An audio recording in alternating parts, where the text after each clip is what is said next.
आपल्याला लवकरच सोनोग्राफीला जायचंय. पहिली सोनोग्राफी.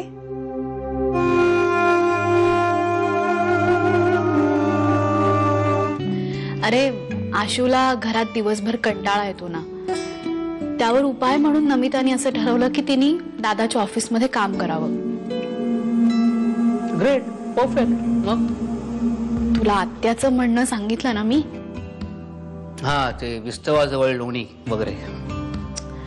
हो, मा त्याचमुळे जरा काळजीत होती. त्यांना कशाची काळजी? लोण्याची की विस्तवाची? पलाश. सॉरी. मी एकदा हात लावून बघू.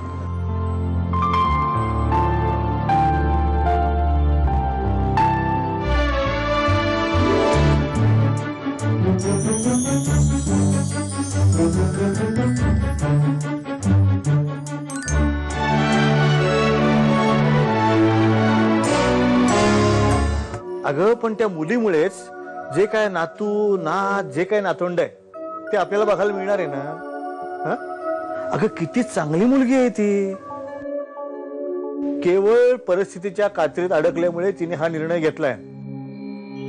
मी तर म्हणतो रमा, शुभंकर आणि नमिता इतके भाग्यवान आहेत ना की त्यांच्या बाळासाठी इतकी गुणी आई मिळाली त्यांना. हे बघा, स्तुतीचे किती दिवे ओवाळलेत ना तिच्या भोवती, तरी सत्य हे आहे की तिने त्या बाळाला. बस रमा, बस झालं. हे बघ, आजपर्यंत तुझं हे सगळं बोलणं मी गोड मानून घेतलंय, पण ह्याच्या पुढे तू जर का असं काही बोललीस आणि माझ्या तोंडून एखादा उणा अधिक शब्द निघाला तर वाईट वाटून घेऊ नकोस, लक्षात ठेव. मी सांगितलं होतं ना तुला, आज पहिली सोनोग्राफी आहे. मीटिंग्सच्या ह्याच्यात दुःख का होईना पण आपलं बाळ आज पहिल्यांदा आपल्याला दिसणार आहे. मीता, मी पण येऊ का ग?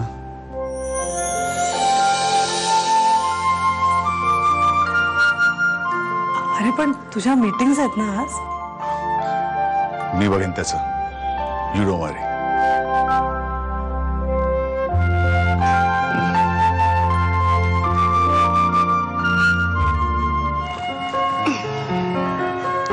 कोण आठवण करते एवढी हळू? कोण काढणार? अश्विनीच असणार. अश्विनी कसली आठवण करतीये? ते रमणे बंगलोरला कामात.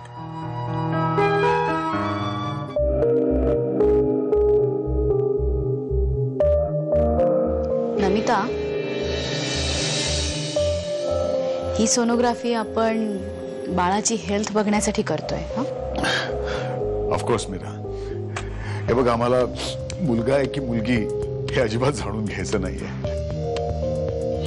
We just want a healthy baby, that's all. काळजीचं काहीच कारण नाहीये. रिपोर्ट उद्या मिळतील आपल्याला.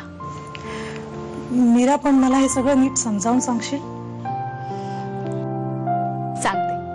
चल आशू, उठलीस तरी चालेल. चल. गेली काही वर्ष म्हणजे मला कळत नाहीये कसं सांगू, पण मला वाटतं थोडा असा कोरडाच झालो होतो मी. पण आज आमच्या बाळाला पहिल्यांदा पाहिलं आणि जगण्याचा उद्देश सापडल्यासारखं वाटलं मला. नक्की कशा करता जगायचंय या प्रश्नाचं उत्तर मिळालं